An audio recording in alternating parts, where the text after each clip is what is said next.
Well, hello, everybody. Gather around. It's time for another critique of the week. Thanks so much for joining me. Always a pleasure doing these on a Friday afternoon. Although in the summer, the audience doesn't show up as much. Let's see who we have here. We have Nate Jacob is here. Up to 9 people. Okay, so maybe I don't know about where you are, but it's a beautiful day outside today here in sunny Southern California. And I don't blame you if you'd rather be outside enjoying it than doing the critique of the week. But we have a good one for you today. Eric Zwieg is the poet we're going to be looking at. And at the end of the show, we'll be doing a drawing for the next round of participants. And I'm going to be doing it a little bit differently from now on. I'm going to make it just a slight tweak, and I'll talk about that later. But we're still going to be doing a sort of random drawing and using that as the basis for how we move forward, going forward. But for now, let's get into the critique of the week. And as always, the point of these is to give that workshop experience so that a poet can hear the reactions from an audience that doesn't know them, which is tough to come by sometimes. So please do leave your comments. Let the poet know what you think about this poem, what works, what doesn't, all that kind of stuff. Any suggestions you have, any places it might go, lines that were off, lines that were on, that kind of thing. Just leave as many comments as you can. I'll pass as many along in the video itself as I can. But the poet Eric Zwieg will be coming back and look at the comments too. So leave comments for him, and then we all learn that way too. I learn too, seeing what people think as they read poems, and it's just really helpful. So let's do it, and let's get into this poem now. We have 2 of them. One's shorter than the other. We'll do the longer, sort of more substantial one first. And here is the first. Let me back this up a little bit. The first of 2 poems by Eric Zwieg. Underneath the tired linoleum. Oh wait, the title. West Main Wine and Spirits LLC. That's the title. Sorry. Underneath the tired linoleum and creaky floorboards of the Napa store, a former crematorium nowadays, filled with empty paint cans, discarded ledgers, scrap material, outdated advertising, and spirits of another kind, is where I perform my trade for minimum wage. Entry to the space is found behind a padlock, makeshift plywood door near shelved oil filters. Down 16 smoothly worn steps into a musty storeroom that measures the entirety of the building, above separated by steel I-beams, forged in Pittsburgh over a century ago. A subterranean world revealed that few are aware of. 16 equally constructed steps descending, replaced as needed by men in a different age. Men with strong hands, backs, legs, identity, a carpenter's keen precision for measurement. Men who understood 10, 12-hour days of hard labor without lunch hours unless you were off the clock. Men with allegiances towards their jobs, families, country, each other. Born and raised here, entrenched in Polish and Italian neighborhoods, Catholic churches, the epicenter of existence, 16 steps of initiative, self-reliance, action, overcoming obstacles, freedom. And that is the first of 2 poems, West Main Wine and Spirits LLC. And I like this title because it's such an interesting and specific place. And maybe it's because I worked in high school, believe it or not. There was a liquor store. What was it called? I can't remember. But there was a liquor store like this, that the biggest liquor store in Western New York. And me and my friends all had summer jobs there, stocking shelves at the liquor store at like 17. And this kind of brings me back. But the details of this poem are really good. That's the strength of the poem for sure. And it starts right out in the title, East Main Wine and Spirits LLC. There's something about that LLC too that makes it, the specificity makes it stand out a little bit. It feels very, very concrete, So it's a good title. I liked it. It sets the scene, lets us know like where the stage is anyway of the scene. Underneath the tired linoleum and creaky floorboards of the Napa store, a former crematorium. So I do get a little confused though in this spot. So underneath the tired linoleum and creaky floorboards of the Napa store, a former crematorium nowadays filled with empty paint cans. So it used to be, a crematorium. In the second floor is a Napa store, and in the basement is West Main Wine and Spirits. Is that right? I got a little confused about that, just placing it there. And how does the Napa and the West Main wine and spirits fit together? But I love the details here. A former crematorium nowadays filled with empty paint cans, discarded ledgers, scrap material, outdated advertising, and spirits of another kind is where I perform my trade for minimum wage. Now, this is the first line that I would just cut, because it's the only line in the poem where the speaker enters, and I don't think it's necessary. I don't think it adds anything to know that the speaker is working here. Because as we go through, we sort of move like a ghost maybe through this store in the details and down the stairs, and we see all the people that used to be there. There's really no reason for the speaker to be a part of that. I'm sure maybe it's true that this is where the inspiration came from for the poem, but I don't think it's necessary. And I think when I see this eye here, I expect it to reappear and have some kind of reason for us knowing that detail. And I don't see why there's a reason. I think it works fine. And actually, there's a book that this makes me think of a little bit. Alan Shapiro's Night of the Republic. There's sections in that book. It's not the whole book, but a lot of it is just descriptions of different places and sort of, the Republic of Capitalism and the way things are quiet at night, like empty parks and empty bowling alleys and things like that. And that kind of reminds me of this, but he, in most of those poems, just describes the scene by what's there and what used to be there and what could be there. And there's no really need for a speaker or for the eye to appear. And this poem feels like that. And in the same way, I would just get rid of that because it doesn't add anything except for an expectation that's not fulfilled. And you don't want to leave people unfulfilled. So I would get rid of that line. Entry to the space, we just don't need to know. Entry to the space is found behind a padlocked makeshift plywood door near shelved oil filters. It's just the whole thing. Great details throughout. I like the details. Oops. Details. Yeah. Jeez. Okay. Down 16 smoothly worn steps into a musty storeroom that measures the entirety of the building. Above, and this is a little above, separated by... I tripped over this reading it the first time, you'll notice. Down 16 smoothly worn steps into a musty storeroom that measures the entirety of the building. So up to here, the details are good. But then above, separated by I-beams. That phrase, above, separated by I-beams. There's something, I can't follow that. There's something a little off about the way that's said. I'm not sure exactly. Down 16 smoothly worn steps. A musty storeroom that measures the entirety of the building above, separated by steel I-beams. Okay, so the building above is separated by I-beams. I get it. I wonder why I tripped over that then. I guess that makes sense. It's just it's a little awkward the way it's phrased, I think. Because the I-beams are above. I don't know. Maybe it's not worth going into detail, but I think there's a way that could be said a little more smoothly. Or maybe even just a line break. If the line break was there, then you wouldn't have that trip part. That's one of the functions a line break can do, is to make sure you read it right and not read it in the wrong pacing. Because it's the building above. The building above is a noun phrase, and that's the confusion of that little phrase there. It's because the whole chunk is a phrase. And you don't read it that way necessarily. It's ambiguous syntactically which way to read it.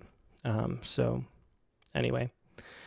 Steel I-beams forged in Pittsburgh over a century ago. A subterranean world revealed that few are aware of.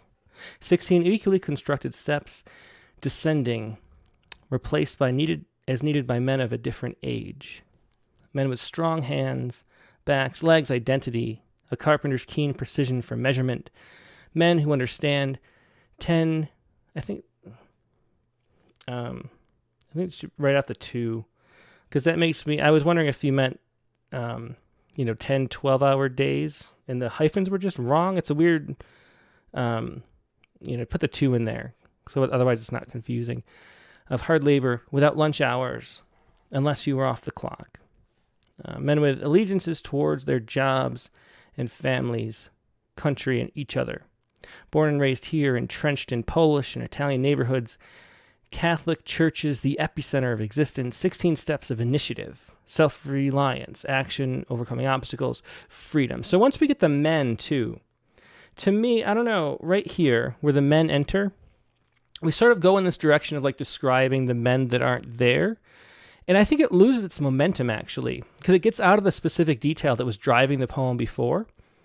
And I think it'd be much better, instead of describing these men, like describe what they left behind. Like that you could see, like details you could see, like the claw marks from the hammer on the stairs as the men that used to be there replaced it, but don't talk about the men, you know? Like there's a way that this could be revealed through detail in specific like images, instead of this sort of, it's sort of summarizing what you're thinking about in response to the poem as you're writing it, if that makes sense. And it loses that sense of immediacy because it's sort of moving into abstraction in a way that doesn't have a lot of a lot of things to compel us forward. So men who understood 10 to 12-hour days of hard labor without lunch hours, unless you're off the clock. So I'm still too confused about the actual situation here. So the whole building used to be a crematorium, and now the top floor is the Napa store. So what is the bottom floor? Is the bottom floor West Main Wine and Spirits LLC? Are they like a distributor for wine and alcohol? So they would distribute to like deliver alcohol to restaurants or something? Is that the kind of business this is? And this is like the warehouse under here. It's sort of never picked up again, the West Main Wine and Spirits LLC, unless I'm, let's see. I'm seeing what everybody says here. Scene a set, great. So this is Nate Jacobs. Scene a set, great detail in the scene, but really want to see some action, anecdote, historical event occur within it. Yeah, it is like the stage is set. The scene or the landscape that we're going to be moving through is set up really well. But then nothing really comes about from it. And Nate Jacob also says, how does this relate to the writer? I'd love to connect to it by connecting to the men, the ghosts and all of this by hearing their story. Yeah, exactly. And James Cecilla says that auto parts or alcohol. So I think that's what it is. I think this crematorium building, the top floor became a Napa, and the bottom floor is this West Main Wine and Spirits LLC, which is sort of like just a warehouse, basically, being used for wine and alcohol. And so that, I think that needs to be explained. Like where did this go? You know, like pull the wine in, like describe what's actually in here now.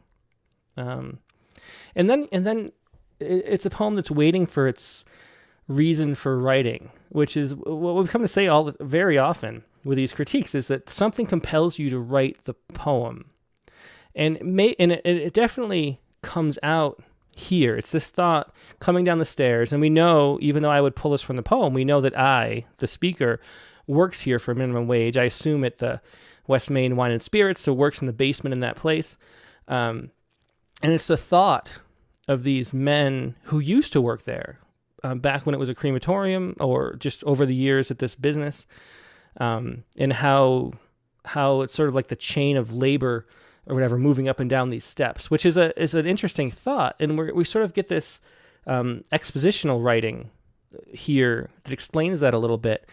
But we don't get to feel it. There's no sort of spontaneity to it. There's no surprise, really, in the way that it's written. So we move toward the why here, but the why ended up being kind of flat. So I think the stage is set in this poem really well early on. We know where we are. I would pull in this West Main Wine and Spirits, pull in the details of that, so we can see like the rows of bottles or whatever's down there, and all the things that might have been still left over maybe from the men you wanted to talk about, or see their ghosts moving through. Instead of this born and raised here, like this is the message. This whole thing at the end is the message that the author's trying to convey, but we don't see it. It's a show don't tell type thing. And because it's a show don't tell type thing, it ends up not having that kind of magical surprise, aha type feeling. You don't connect with it. You're just being told. So the real trick in this poem, I think, is to find a way to show this thought, that there's this whole history here in this building. And how you can do that is go into detail about the building in the same way there was detail up here with sort of going down and getting to the steps and then the steps themselves. Like go into the detail of what, we sort of focus on these 16 equally constructed steps, but there's this whole history where it used to be a crematorium, and like what leftover details from there that are still there, or what can you imagine would have been there that you could describe, and that it can move us through time in that way.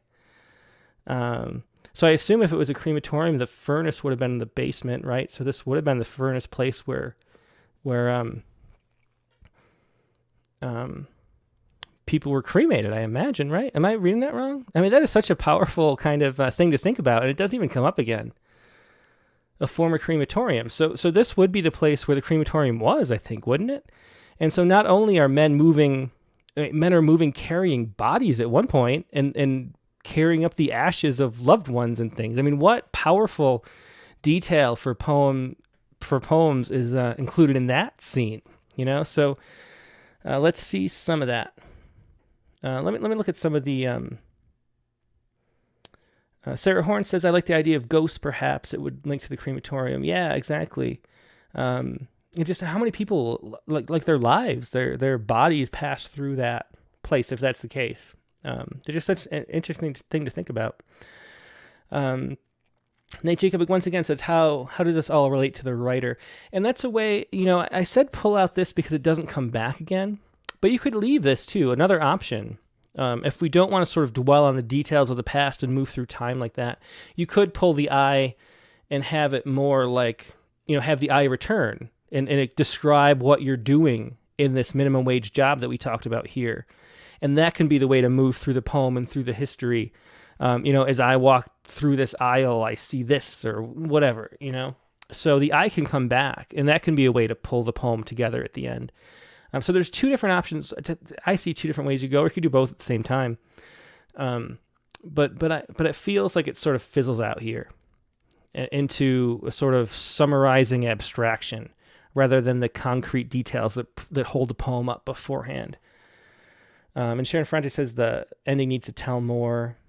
James Cicillo says, seems to lionize the men of another generation, but in generalizations, lots of great concrete images, though. Yeah, exactly. So when the concrete images are working, we're really pulled through the poem. Over on YouTube, Cindy Botha says, in lines 4 and 5, the list of items feels too long, perhaps with a rule of 3. Let's see, line 4 and 5. 1, 2, 3, 4. Yeah, it does. You're right. And a former crematorium nowadays filled with paint cans, discarded ledgers, scrap material, outdated advertising, and spirits of another kind.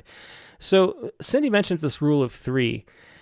And it's one of those things I've never been able to figure out why people are so drawn to 3. It's a mystery to me. But for some reason, 3 feels right in so many times. So basically how it goes is if you're making a list, you really want to stick to 3 objects in the list, because it just feels right. It feels complete in a weird way. And the only way you can get around that, really, without it starting to feel too long, is by varying a lot within the type of syntax within the list, I guess you could say. So when we get paint cans, discarded ledgers, scrap material, that's 3 items.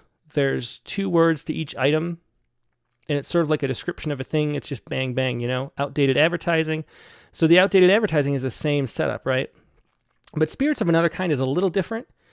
You could say like outdated advertising from a blah, blah, blah, spirits of another kind. If you had the blah, blah, blah, and you describe the outdated advertising, it would still satisfy that rule of 3 feeling, because it would be a variation on the list. I think maybe what it is that since our brains are pattern recognition machines, when we see a list like this, we see 1, 2, and then we expect automatically the third to be there. And so that's like satisfying our expectation, because you sort of make a trajectory and then you fulfill it. But then when it keeps going, it starts to feel long. because we're past that stage where we're seeing if the pattern that we noticed is going to be fulfilled. So I think that's why. So if you add like paint cans, discarded ledgers, scrap material from old blah, blah, blah, old rusty cans, outdated advertising with the pictures of little, baseball players and the, just if you describe it in more detail, it doesn't feel like a ... list. So you can come up with a longer list like that. But otherwise it feels too long. So that was a good point, Cindy. Thanks for pointing that out. Let's see what else. Canon McAfee says, as soon as he said spirits are the kind, I thought ghosts, but the talk about men of old didn't feel that way. Yeah, exactly. Yeah.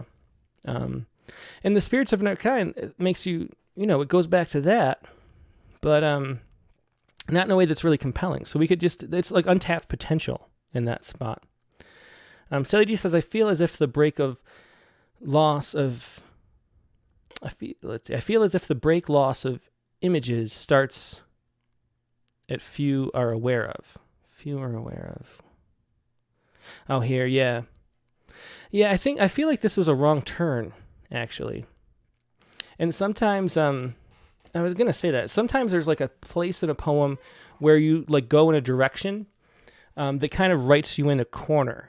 And I think that kind of happened here because we get these, we're moving down. We already get the 16 smoothly worn steps, but then it comes back to these 16 equally constructed steps. So it repeats this, and it kind of makes us focus in the poem on the stairs in a way that may be necessary. It makes the whole poem kind of about the stairs. And that feels like where it goes off track.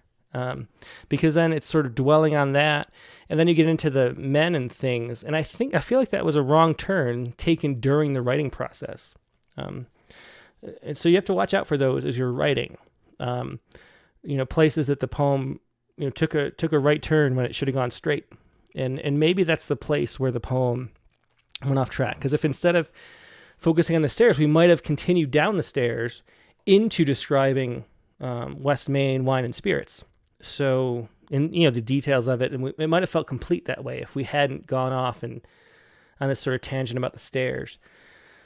So, D. Coleman says, I expected bottles of wine to be stored there now and not leftover stuff from years ago. It seems like the men were those who built the stairs, etc., and not those who worked in the crematorium. Yeah, that's from D. Coleman too. Yeah, it's really not clear. And I think there's so much opportunity for detail in that section. There's so much we could bring out. So take advantage of that. And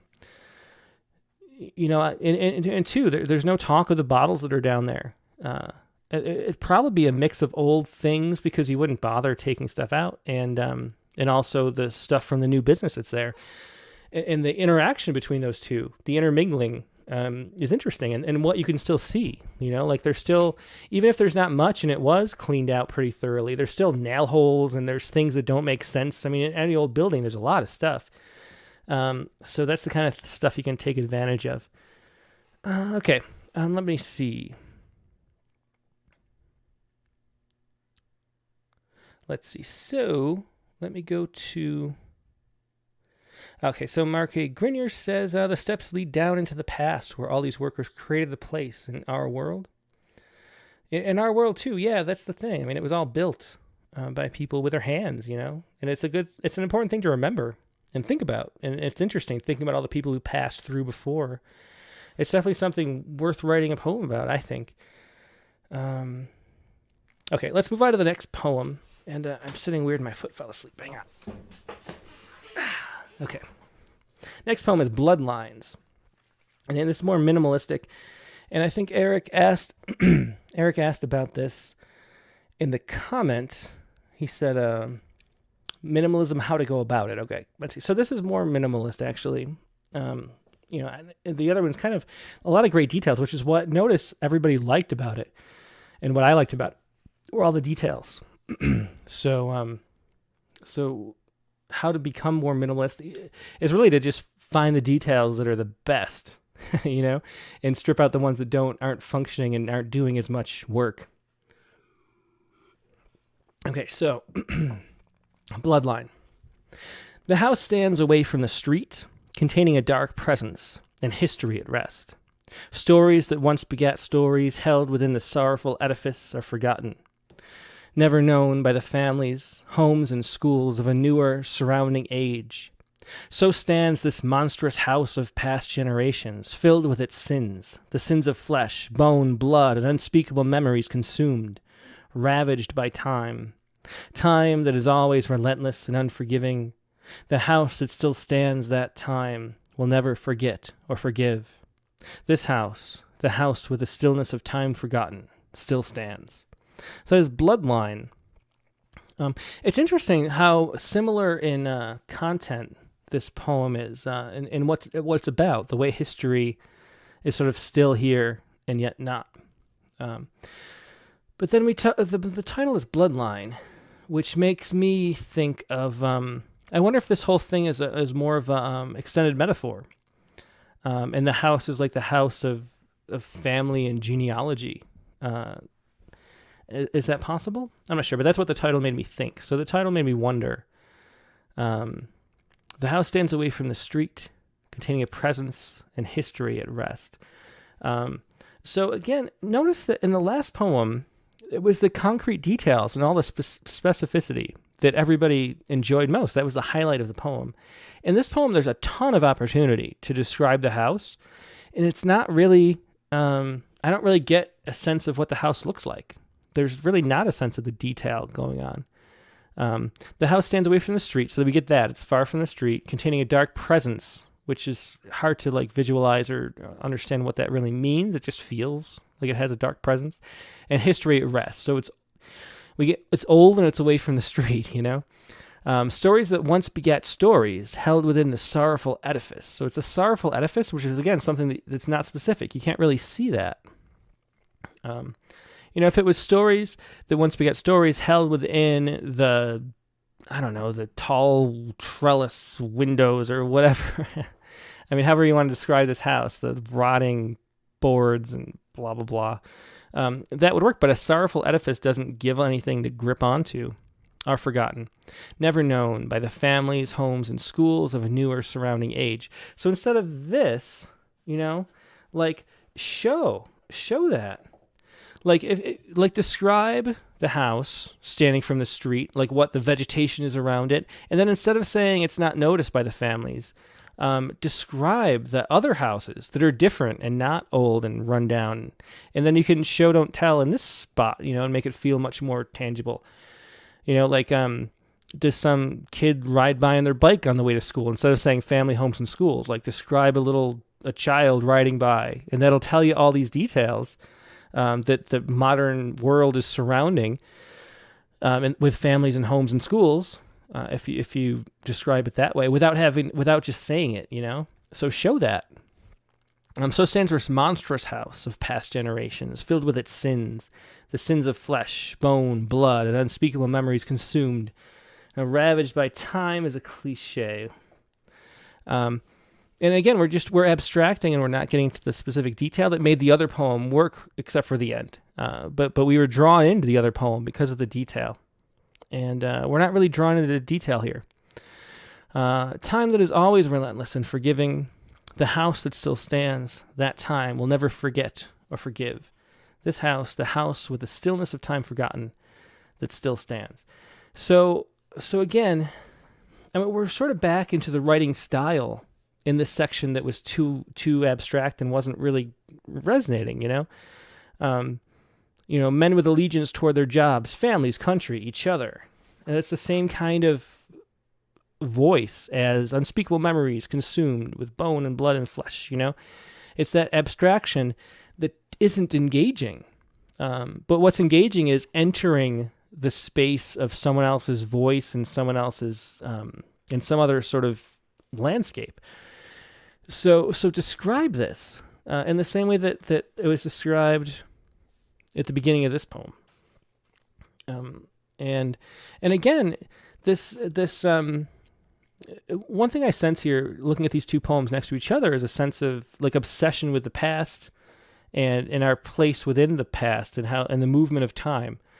That's in both poems, and it's really great as a writer to have something that you're obsessed with and something that gnaws at you, because that's what poems are really about, is scratching these things that gnaw at you and figuring out what's going on. And there's definitely something underneath the surface here that is compelling material for writing. But what we need are the details to draw us in, and really focusing on that, because it was working so well in part of the other poem. Let me see what the other comments are about this. Over on Facebook, Sharon Ferrante says "The House That Still Stands" should be the title. That would work for a title too. Bloodline, it is unfulfilled in the same way the liquor store didn't end up reappearing in the poem, and the eye would end up not being reappearing in the poem. The bloodline, I'm not sure what to make of it based on the rest of the poem. So it's a title that could work, but isn't really doing a lot of work. So "The House That Still Stands" could be a title. That's a good suggestion. Nate Jacobs mentions that "always relentless" is redundant. Yeah, that's a good thing to point out. Where was that? It was toward the end, yeah. Yeah, time that is relentless and unforgiving. But everything's, relentless and unforgiving are such abstract concepts. Show us how time is relentless and unforgiving. Again, show us the ghosts that move through that house. So Kimberly McNeil says it has a melancholic tone, but why? And yeah, we don't really get much of the story of what's going on here. So there's a lot to be told in this poem still. So it's not just about the details. It's about more, diving into what it means. This house, the house with the stillness of time forgotten, and it still stands. Are we supposed to be, what's our reaction supposed to be to the fact that it still stands? Because it's a monstrous house of past generations with sins and flesh. Are we supposed to be unhappy that it's still here and we should tear it down? I don't even know how to take the end of this poem. So, Sharon Friend said bloodline could be put in and expanded. Yeah, that's what I was getting at here, is that the whole story isn't told. Like, what is the story of the bloodline? And could we add that in somehow? Describe the people who lived here or might have lived here. Instead of just saying that there's sins of flesh, like what sins? What was going on in this house? And even if you have to use your imagination and pretend. I do, and it reminds me of some places I've been that have, these creepy old houses and a weird vibe. And you wonder, as you pass by, what things happen in that house. But show us and use some imagination, or do research and figure out details. Like if this is a specific house, there's probably, if it's something historical and it's still there, there's probably some details about it that you could find online and add those into the poem and sort of piece together who used to live there. Let's see. And Nate Jacob says, all seen, no story. Yeah. Is there, I don't know, is there a reason to avoid telling story here? Because bloodline implies a story. And in the other poem, I don't know. There's kind of the story of the building. Again, for this poem, I really think you should go back and look at the poems from Alan Shapiro's Night of the Republic, because I think that's a good way of... Because you don't have to have a story. We were talking... I was just typing up the interview with Tishani Doshi for the fall issue, and she was talking about how she tries to resist story and how there's more to poetry than just story. And that's true, too. So there's sort of a balance between story and abstraction, or sort of some kind of mystery and not being able to move through story completely. And but this is lacking story a little too much, I think, for what's going on here. So Mark A. Grenier says, if we forget the sins of the past, are we doomed to repeat them? Have we moved into a world without moral history? Oh, that's a great question. Have we moved into a world without moral history? That's like a topic of an essay for sure. Hege Anita Jacobson Lepre says, dark presence is a bit of a cliche. Using dark absence, underlining what's no longer there, threatening the building, would sound much fresher. That's a good point. Yeah, thanks, Hege.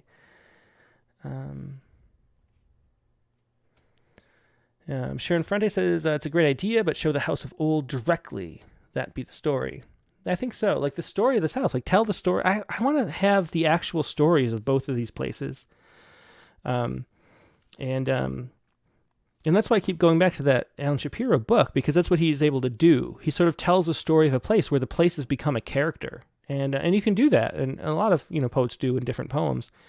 But the places have a history, and they have a character, and they have a mood, and they have like a life timeline, they have all those things like a human does, even though they're not conscious, and you can kind of draw that out, and that's what these poems seem to be trying to do, but they don't quite make it there. So they're good ideas for good subjects for poems. There's a lot of material here to work with. So just bring out those details and tell the story of these places. Let's see, anything else? So Sarah Horn says, I think if you don't have a story, you need arresting ideas and images. Yeah, exactly. Like you can resist story, but you have to have, there has to be something to pull us in. And since we're such narrative-based creatures, we're sort of narrative and image-based creatures. So there are two ways our brain, most of our brain processing goes into those two things. And so one or the other has to draw you in. And if both are working, that's even better. So if you can, if you abstract, you have to have a lot of images and a lot of interesting ideas and ways of phrasing and musical things to keep us engaged. But if you're just telling a story, it's much easier, which is just the reason why narrative works, and just storytelling is something that we like doing, sitting around a campfire. James Casella says, why does this house contain so many sins? Yeah, that's the heart of the question to ask. Thanks, James. Okay, I think that is it for today's critique of the week. So there's two poems here by Eric Zwieg. We had Bloodline, and which are interesting because one was very vague and didn't go into a lot of specific detail. And you can see the other one does, and so it pulls us in a lot better, even though it sort of lost that train of thought, that thread toward the end. It was very engaging up here at the top. And so it's a really good example of both what you can do and the fact that you can do it, as a writer. So interesting to look at these two poems. Thanks for sharing them, Eric Zwieg, as always. Now, let's see. We're going to go over to random.org, like we always do. And in the past, what I've done, I have this whole list. I can't remember how many names it is. I think it's 94 names on the list this week. I'm going to go to the list randomizer over here on random.org. And now in the past, what we've done is I've just done a critique for the top people once we hit randomize down here. But this time I'm going to do it just slightly differently. I'm going to start, instead of just picking and going with whatever comes up, as if I think the original, I was thinking when we set up the critique of the week 3 years ago now, that it would also be an opportunity to look at poems in the way an editor does, like when they're submitted to me, so we have no idea what they are ahead of time, and you can kind of see the variety of poems that are submitted in the sort of levels of quality and what my reaction would be reading them as a submission, and that's useful too. But I think it might be better if I sort of maximize the amount of benefit the critique has. So I think instead of just doing the top 5 people or whatever, if the poems are slight, if they don't have a lot of substance going, then we can probably talk about them quickly, which happens a good amount of time. I'm going to combine them together. So I'm not going to say exactly how many, but this will be the list that I go through. And I'll look at each submission, and instead of just going in order, I'll take the ones that have a lot of substance, and we'll just focus on that pair of poems that week. But if people have only one poem, or if they have small poems or poems, there's only sort of one issue going on that's easy to talk about, I'll group them together. So then we can get through more people more quickly, because we can only do 4 a week, and we have 95 people on this list too. So we want to get through more people as well, kind of catch up a little bit. So anyway, here we go. This is random.org's list randomizer, randomize, and there it is. Karen Sun, Robin Delabaugh, Lynn Robertson, Charlie Bayless, Susan Talley, Mark Fishbein. I think Xavier Pimentel has already been recently. I'll click back people who've been recently too, and I just leave them in the pile for a little bit. So there's just going to be a little bit more subjective input from me as we go through the list. We'll probably get to around here, maybe for 8 or 9 for the next month. Then I'll combine a few people into the same the same workshop if that seems a good way to go. And that'll just, make the most of our time together here, which is always fun. So thanks so much for joining me, as always. I'm going to put up this week's guest on the Rattlecast. No, that's last week's guest. That was a great episode, though. Check it out, Win Cooper. Episode number 99 is Tina Parker. And Tina is a really interesting, really creative poet. I haven't looked up Lock Her Up yet. There is some theme that builds this book together based on some research she did. She sent a few images. I don't even know what it is yet. I was going to read it tomorrow, and then I'll be able to tell you more about it. But I really love Tina Parker's work. She's very creative. So we're going to be talking to her on Rattlecast number 99 this Sunday at the regular time, 8 p.m. Eastern Time. And the critique, or the prompt for the week was here.